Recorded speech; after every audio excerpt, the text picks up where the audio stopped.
For the Son of Man did not come to be served, but to serve and to give his life as a ransom for many. Today we hear in this gospel reading the passage that immediately follows in Mark's gospel, the third prediction of Jesus' passion, of his suffering, death, and resurrection. And you may recall that over the last couple of months we've heard the first two, and today we don't actually hear that prediction, we just hear the aftermath. Now, if you recall in Mark's gospel, really for Mark, the cross is the center of everything.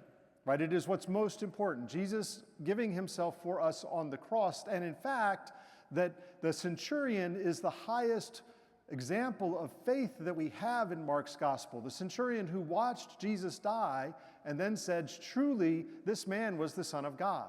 So everything in the predictions, the three predictions that happen, is really pointing us to the cross, to emphasize that the cross is central in Mark's gospel, that it is Jesus' gift of himself for us.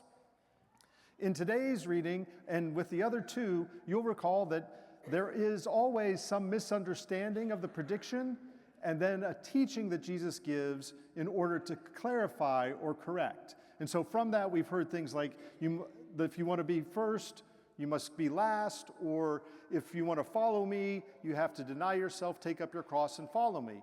And so today we also hear about that, about the idea of service, that the sons of Zebedee, James and John, misunderstand Jesus' glory, and so then he corrects them and then talks to all the disciples who are indignant with James and John about what true service is about. In today's reading, it's really three things that I kind of want to focus on, but the first is its connection to the first reading. So Isaiah is writing about the suffering servant, and the suffering servant is one who will, through his suffering, justify many, right? And that many is an important word, right? Because in Jesus' time, the rabbinic interpretation of many really means all. It doesn't mean some. It means all. And so Jesus himself uses that when he says today, the Son of Man will come has come not to be served, but to serve and to give his life as a ransom for many. It means that Jesus' action is actually universal, that his offer of salvation is universal. Not everybody will receive that gift, but it is offered and effective for everyone. That Jesus has a heart that is poured out for all of humanity, and everyone has the possibility of receiving that great gift. You may recall in 2011, do you remember 2011? In 2011, we had the implementation of a new translation of the Roman Missal.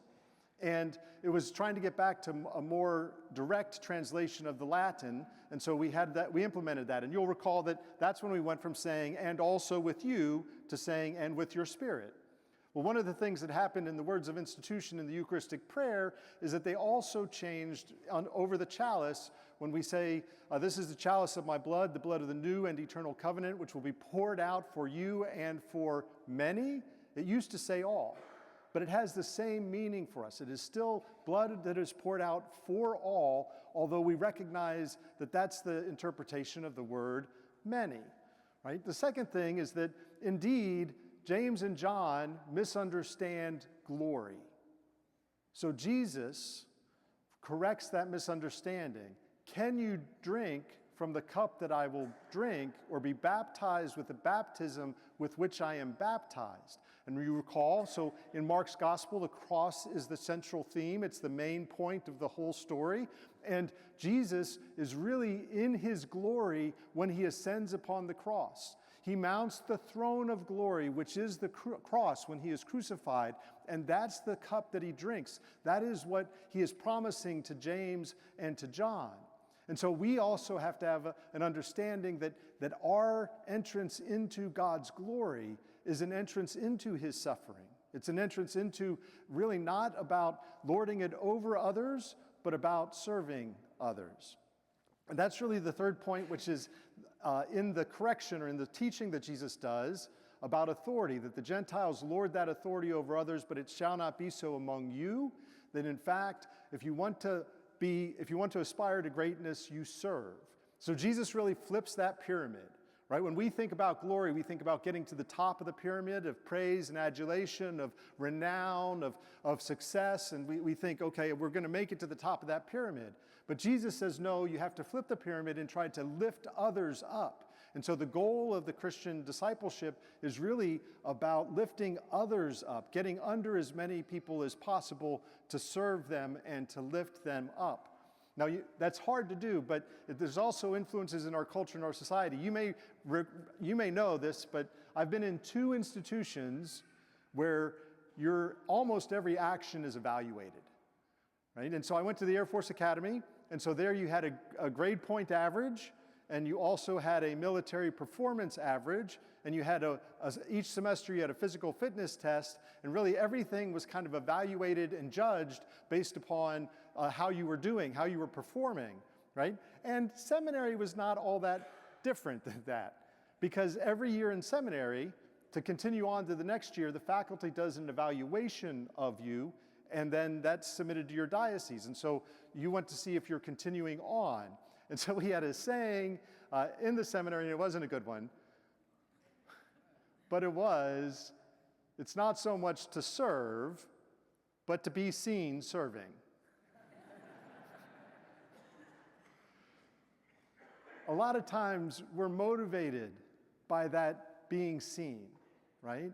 What other people will think of us, what it seems to mean to other people. And even sometimes we think about, like, oh, I get more out of it than I give, which is really still self-referential, right? What Jesus calls us to is to serve out of love, to serve for the good of others, for what's best for them, right? And so we are called to be servants, to get to the bottom of the pyramid and lift others up, but we're called to do that for the good of others, with hearts that are in love with God and with our neighbor.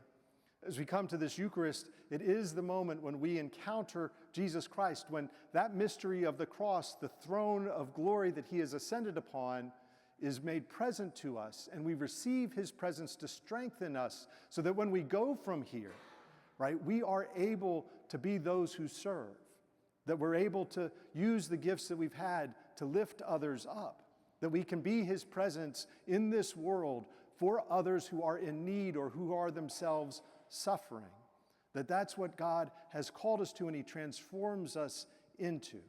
So as we come here and we lay down our lives as Jesus laid down his life, may we also receive his very life in us. For the Son of Man did not come to be served, but to serve and to give his life as a ransom for many.